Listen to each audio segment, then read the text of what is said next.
There was a very important season of our lives that we spent here, and the Amicus Church was our home church, and we're glad to be here. And it's so nice to see familiar faces, some faces of people I know, but they kind of grew up, so they don't look the same as when we remembered them. And of course, and I'm not talking about you, Jim, I'm talking about the children.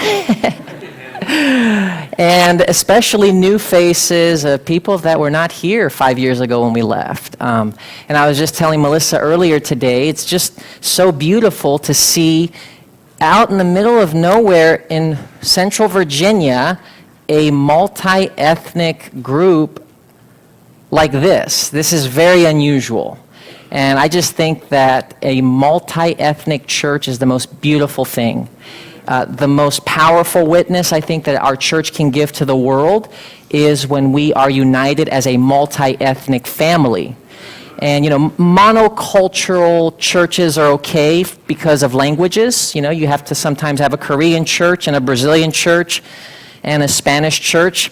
And some say it's easier to do church that way because it's easier to get along with people of your own culture. There's truth to that.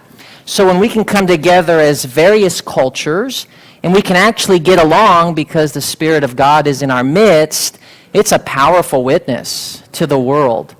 And as you look at society, we're not doing a very good job, right, of getting along.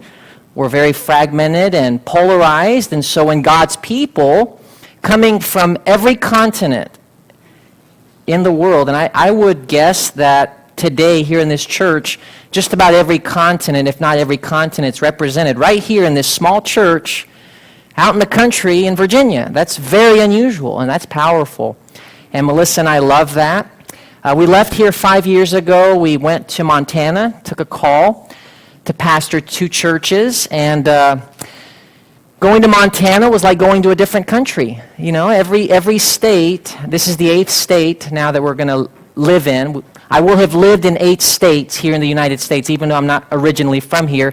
And I'm finding that every state has its own culture and very different. And Montana was definitely that. And it was a wonderful experience. We were so blessed. And then about 2.5 years later, we took a call to Kansas, to the Kansas-Nebraska Conference. And very different. And everywhere we've been, it's just been such a blessing. And in August, Melissa and I and the kids will be traveling to Oregon. That's where we'll be serving in the years to come. We don't know how long. And so it will have been 8 states. And everywhere we've been, it's just been a blessing. And we feel that God has called us. We've been able to meet beautiful people and serve and hopefully leave a good impact and a good witness. And we're just happy to be here this morning. We're actually on vacation. I think Armando mentioned. I found out I was preaching on Wednesday, but was glad to take the invitation. So thank you. So good to be with all of you. And I'm going to just invite you to turn back to Luke chapter 14. That's where we'll be this morning, Luke chapter 14. And I entitled the message, if you noticed in your bulletin, Dining with Pharisees. In the book of Luke, there are 3 instances that Luke records of Jesus being invited to eat in the house of a Pharisee. And that is very interesting. It calls my attention to something. The Pharisees were not the friendliest group to Jesus, right? And Jesus didn't always go out of his way to avoid controversy with them, correct? And yet, on 3 occasions, 3 different occasions, Jesus takes an invitation to eat at one of their homes. And in Luke chapter 7, it was Simon, the leper. We're not going to go there. And in Luke chapter 7, Jesus does something that shocked their world. He allowed a woman to anoint his feet. That was very shocking and very inappropriate. And in Luke chapter 11, Jesus takes another invitation to eat with a Pharisee. We're not going to study that today. And Jesus shocks them by not washing his hands. It was a ritual practice of washing one's hands before a meal, representing their cleansing from the filth as they have come in contact with Gentiles. And Jesus didn't necessarily abide by that practice, and he shocked them. And here in Luke chapter 14 is another story of Jesus having a meal at their invitation at a Pharisee's home. And in verses 1 through 6, we're not going to study this portion of the chapter, but verses 1 through 6, Jesus upsets the party by healing a man on the Sabbath. So this was a Sabbath occasion where Jesus takes this invitation and he's there. And they are watching Jesus. They're suspicious of Jesus. And Jesus heals the man on the Sabbath. That would be a sermon in itself, but that's not what we're going to focus on today. The chapter here in Luke 14, from verses 1 to 24, you have this setting. Jesus eating with the Pharisees. And you can divide the setting into 4 parts. Verses 1 through 6, Jesus heals the man on the Sabbath.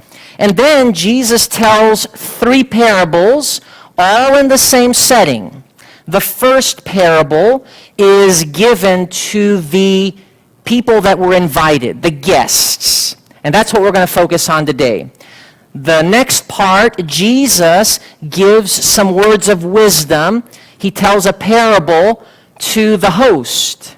And in the third parable, which is verses 15 to 24, Jesus addresses one particular man in the party. And so the chapter is divided in 4, or at least the setting of the meal, 4 parts. Verses 1 through 6, Jesus heals a man on the Sabbath. Right there in their midst. Verses 7 through 11, Jesus addresses the guests as he makes a very interesting observation. Verses 12 to 14, Jesus addresses the host. And verses 15 to 24, Jesus responds to one particular guest. So this could be a 4-part series. Today, we're going to narrow our study to verses 7 through 11, okay? Jesus has just healed the man on the Sabbath, right there in their midst. And now, Jesus is going to critique their behavior. They're critiquing his behavior, correct? Now he's going to critique their behavior. And what's interesting is, both sides are making a judgment about the other. And they're both saying that you have compromised. You have allowed Roman culture to compromise your behavior. We're going to see that both sides are criticizing the other. Jesus is, in their view, not keeping the Sabbath, which was to them like a sign of separation from the Roman Greek world. And Jesus is not doing a very good job of that. But then Jesus turns it right around and says, your behavior demonstrates that you are the ones who have absorbed Greek-Roman culture. Now Jesus, he was a strong critic of culture. And that's what we're going to look at today. Verses 7 through 11 tells us just how strong Jesus critiques culture. To be fair, Jesus was not categorically critical of culture. Jesus learned Aramaic. He dressed like a Galilean. He ate Galilean food. As Jesus, as the Son of God incarnated and became a human, he actually adapted to human culture. He was genuinely a Nazarene. He was genuinely a man from Galilee. He spoke the language and he lived as they lived, ate as they ate. So Jesus was one that we could say was very willing to adapt to culture as he was interacting with humans, and yet at the same time, Jesus is a critic of culture. And the challenge we all have, especially in the times we're living in right now with so much confusion and chaos, is to understand what is appropriate and what is not appropriate in terms of adapting to the culture around us. And so obviously the Pharisees, with all their rituals and strict Sabbath keeping, they believed that they were separate from culture. Their washing of hands was a symbol of their separation from the filth of culture. The way they kept Sabbath was a symbol of how they were separate from culture. So they thought. In Luke chapter 14, verses 7 through 11, Jesus rebukes them because they were, in principle, reflecting Greek-Roman culture. Does that make sense? So we have to sometimes ask ourselves, are we really separate from culture the way we think we are? And sometimes we separate ourselves from culture in ways that actually damages our witness. And we have to look at the life of Jesus to understand in what ways did he come close to culture. You know, dressing like the Galileans and talking the language of the Galileans, that was getting very close to the culture. And yet he was separate from the culture in the way he behaved and interacted with others. What an amazing life. And so let's look at this. So we are in Luke chapter 14, verses 7 through 11. And what Jesus does here, we're not going to spend a lot of time doing a verse-by-verse study just because of lack of time. But what Jesus does here is he refers to the reality of honor-shame culture. Honor-shame culture. Some of you may be wondering, what is that? Honor-shame culture is in every culture. Now, in some places, much stronger than others. Every society has a honor-shame standard by which it judges people. And we're all affected by it. Okay, I'm going to just give you some examples of this. And then we're going to read the text, and we're going to look at how Jesus does it. So I'm from Brazil, so I'm going to talk about Brazil by way of illustration. I can't offend any of you because I'm the Brazilian, right? So I know it's politically incorrect sometimes to talk about, other cultures and be critical of it. So I'll be critical of my own. Is that okay? All right. So in Brazil, like in every society, there are honor-shame values that control human behavior. Okay? Honor-shame values that control human behavior. What changes from culture to culture is the behavior that is considered honorable. So I'm going to give you an example from Brazil. In Brazil, it is considered shameful to bring your own food from home to eat on a beach or on a plane or at a park. You know how here in the United States it's very common for picnics, right? I mean, rich and poor, we all do it, don't we? On a vacation, maybe you're going to Yellowstone National Park, you bring your food, you sit at a table, the parks are nice, and you eat. Well, in Brazil, there is certain shame associated with that because in Brazil, it's traditionally been a society where there's not really a large middle class. There's the rich and the poor. And of course, if you're rich, when you go out, you have money to buy food, right? And the poor in Brazil, there's a complex, an inferiority complex, where they feel like they have to compete with the rich, so the clothes they wear and the phone they have, it has to at least give the appearance that they're rich. And I'm just telling you that's the way it is. And so through the decades, there's been this stigma associated with bringing your food to public places because it reveals very openly your socioeconomic status, right? So I learned this when I went to Brazil. I was 16. I was born in Brazil, but I was away from Brazil for 10 years. I go back to Brazil, and I'm on the airplane with my dad one day, and I have a sandwich I brought from home. You know, I'm vegan, and so I don't want to eat the food that's on the airplane, so I always bring my food everywhere I go, and my dad is embarrassed. And I'm thinking, why is he embarrassed? Well, because there's stigma associated with having food in public places. If you're on the beach at Copacabana, you don't bring food with you. You're allowed to, by all means. It's legal, but there's stigma associated with it because it reveals that you're poor. Because if you have money, you don't bring food. You just buy the food, and there's something to buy, something to eat at every corner. And so this is honor-shame culture. And all humans, all of us, we seek honor, and we try to avoid shame. How many of you like to be embarrassed publicly? Any hands? Does anybody like embarrassment? No, I don't think any of us do. So naturally, we gravitate towards honor, and we shy away from what? Shame, right? It's in every culture. I don't want to critique your culture, but in the first century Jewish culture, poverty and disease were viewed as dishonor. If you read through the Gospels, you see that, right? If you were sick or if you were poor, there is dishonor associated with that. In many cultures, a lack of college education is viewed as shameful.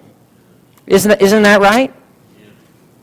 And I have a young man. Thankfully, in the United States, there's much less of that. There's a young man in my church. He's 19 years old. He decided he wasn't going to go to college.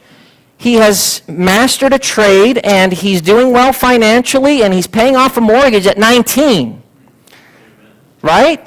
But if he were in some cultures at 18, there would be this pressure based on the honor, shame, value system of that society to go to college, right?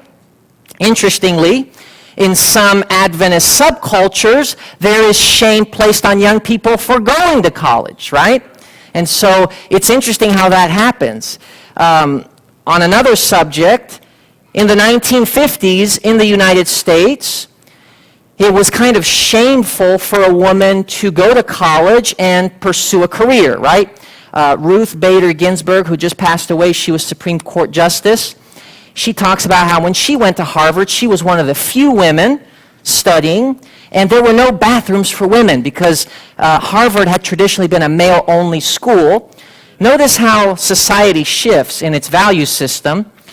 In the 1950s, for a woman to leave home and work outside the home would have been shameful. It would have taken a courageous woman to do that.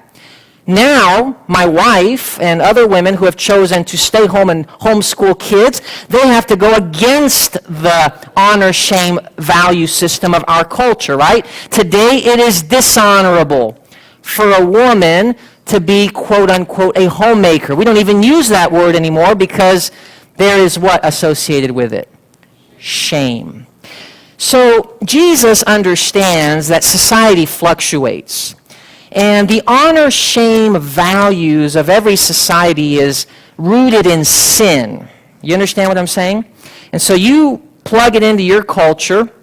In some cultures, marrying outside of one's ethnicity or caste brings shame. Homeschooling. In the 1960s, courageous families would have been homeschooling their kids because it was in many states illegal. Today, again, in some subcultures, it can be shameful to send your kids to school. One is not right and the other wrong. What is wrong is when we shame people for following their consciences and doing what they believe to be right. And that's what's happening right now with vaccines. On both sides. Isn't that right? So we all operate on this honor-shame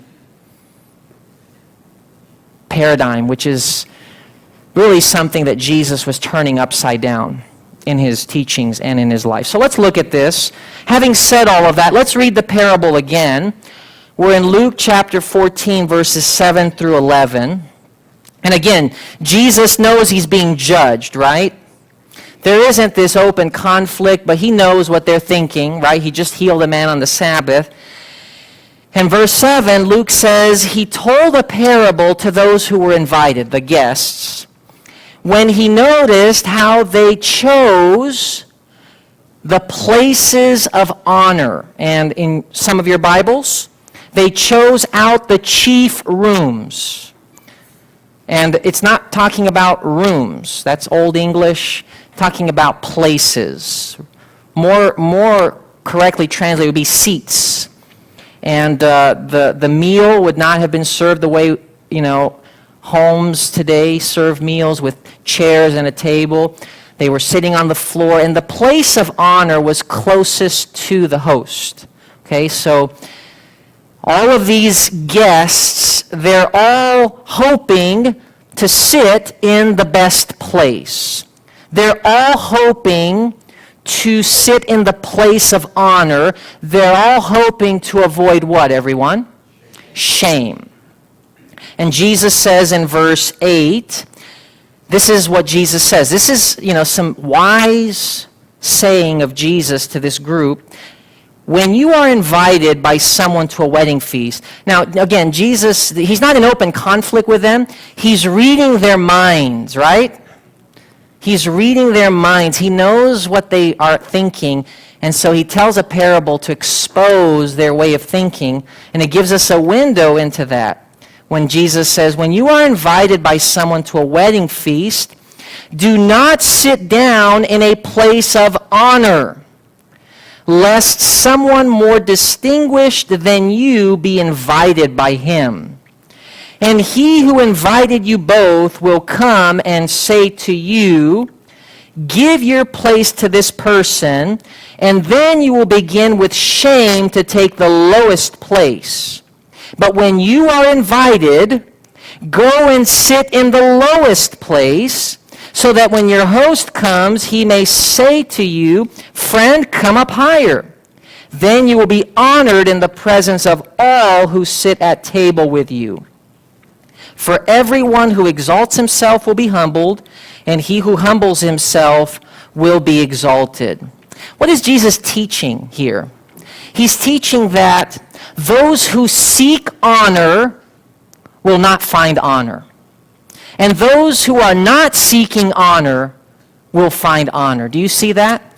Honor is kind of like success and happiness.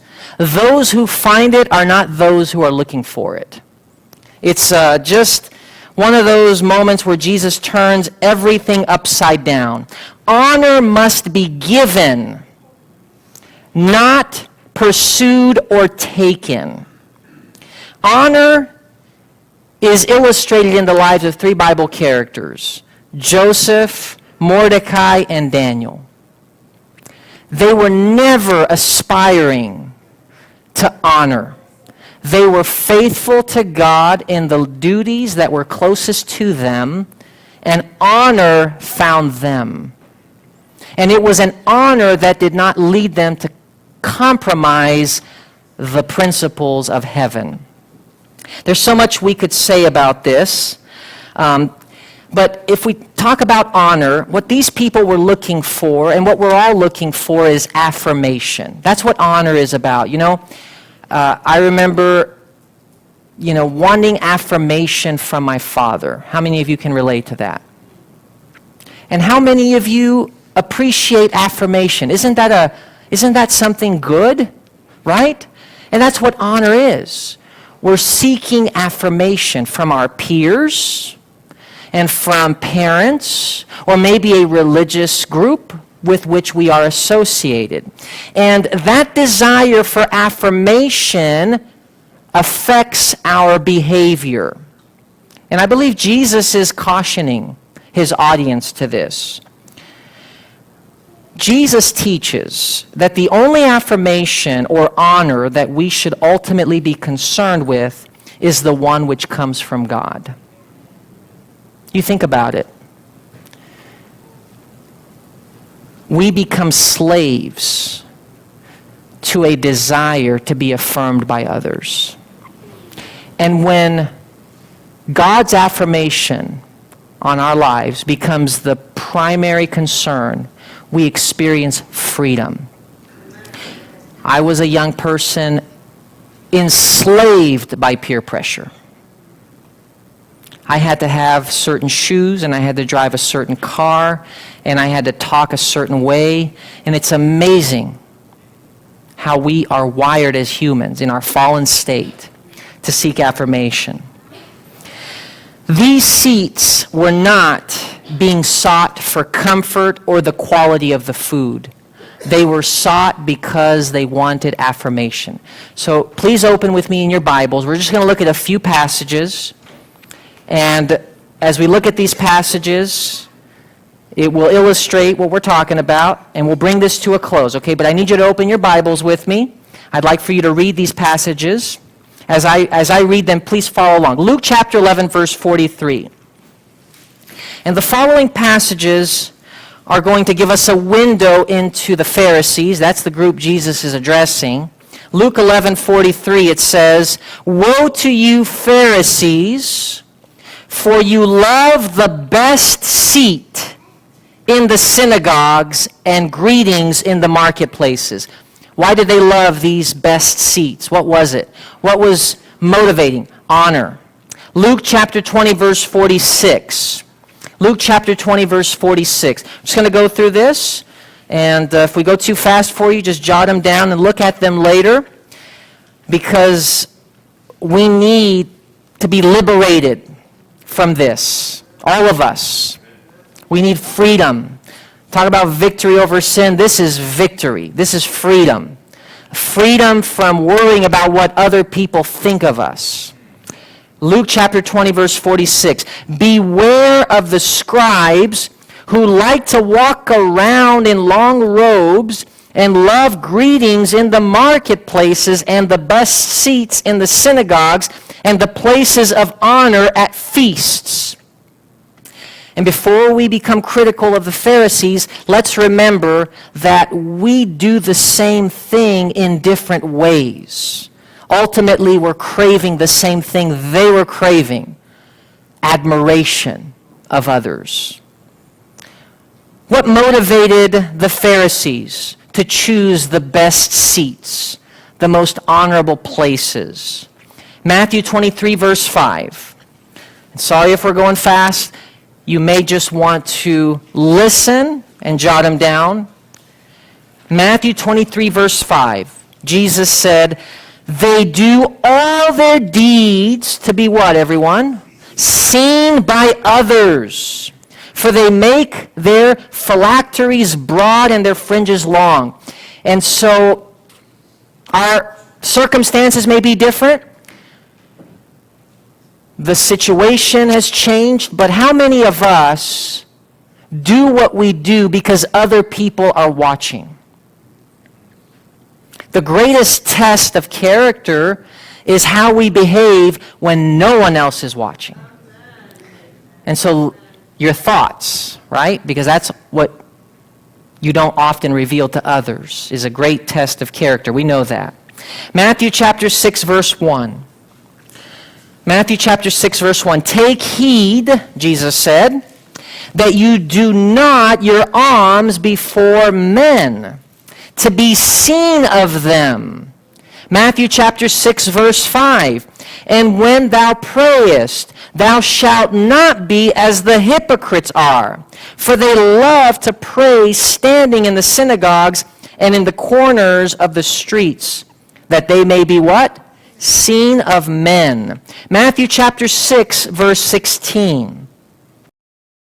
"Moreover, when you fast, be not as the hypocrites, of a sad countenance." Jesus says, "For they disfigure their faces, that they may appear unto men to fast.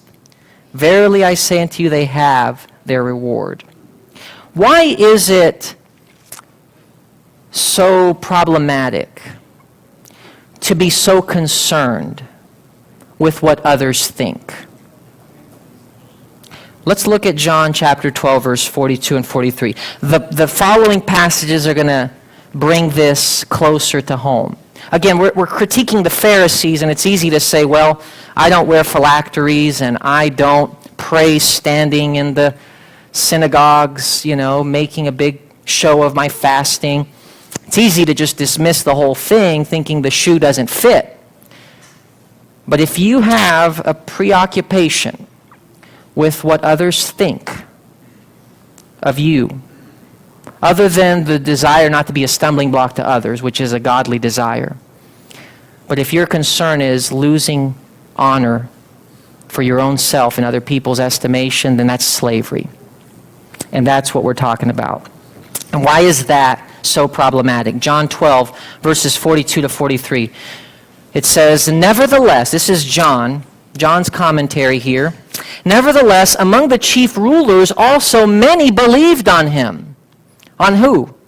Jesus. Many among the chief rulers believed on Jesus. But what does it say?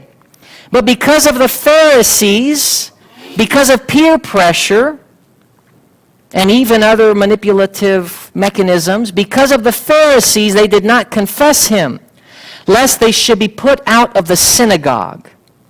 And then verse 43, for they loved the praise of men more than the praise of God. Friends, this morning, I want to have the praise of God, not the praise of men. How about you? That has to be my sole desire. John 19, verses 38 to 39. You've heard of Nicodemus and Joseph of Arimathea. By the way, why did Nicodemus go and seek Jesus at night? Pride and what? What was he afraid of? Shame. He was avoiding shame, right? But let's not be too critical of Nicodemus. What do we do? John chapter 19, verses 38 to 39. And after this, Joseph of Arimathea, being a disciple of Jesus, but what, everyone? Secretly. Why? For fear of the Jews. How many of us are tempted to be what we really are only secretly because we're afraid of what others are going to think of us?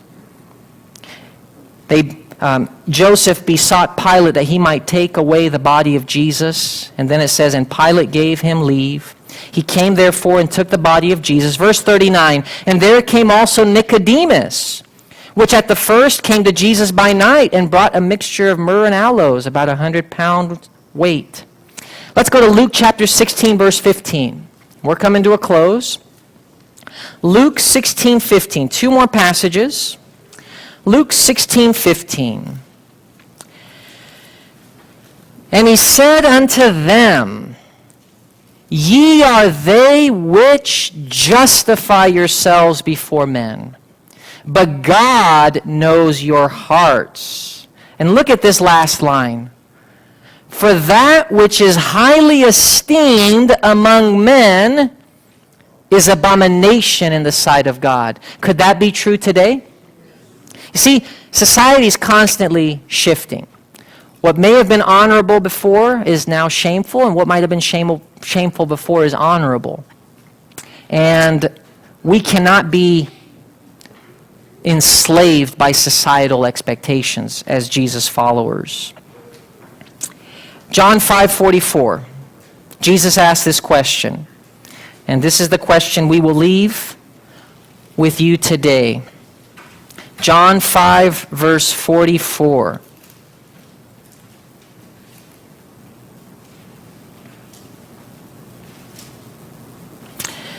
Jesus asks, how can ye believe? How can you be a faithful follower of him, which receive honor one of another, and seek not the honor that comes from God only? Jesus wants to give us victory over this fear of what others think. And I have to qualify this. You know, if you read 1 Corinthians chapter 8, there is something to be said about not being a stumbling block. You know, if I go to a Muslim country to do ministry, my wife will put a head covering on. Does that make sense?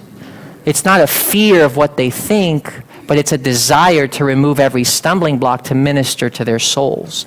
There's a huge difference. And I believe God will give us discernment. We do need to adapt to culture as we're doing ministry. There is a place to do that. Jesus gave us that example. But there is also a place for not succumbing to societal expectations when they lead us to compromise the principles of heaven. And it is only the gift of God to give us discernment to understand how to navigate the world we're in right now. You know, you think about the last year and COVID and how we've been fighting over masks, and now we're fighting over vaccines as a society and as a church. You know, eventually we found a solution in our church. Every church had to find their solution. It's a larger church and empty for most of the year, as most churches. So nice to see the church filled this morning.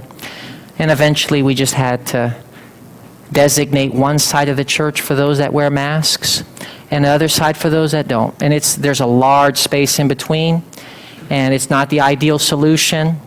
But I tell you, when God's people are fighting over masks, that's not a good witness. That's not a good witness. And I believe that in some circles, people have been shamed for wearing it, and in some circles, people have been shamed for not wearing it, and shame on both groups. Shame on both groups. God is a God of freedom, and I understand that sometimes my freedom may encroach upon the freedom of others, and when it comes to masks, some say it's kind of like secondhand smoking, and so yes, there may be a place for going the second mile if you believe it doesn't make a difference, and I believe that time will tell whether science will side with one or the other group. I think it's still a very debatable issue. I'm not here to make a case for or against. I'm here to say we need to grow up as Jesus followers. We need to grow up. Our witness has been compromised as a people, and largely because we become slaves to societal expectations. And that could be also religious subgroups' expectations. You know, it goes both ways. May God help us, and may God bless us as we journey together and navigate this crazy world we're in. Jesus can give us the victory. Let's stand together as we sing our closing song.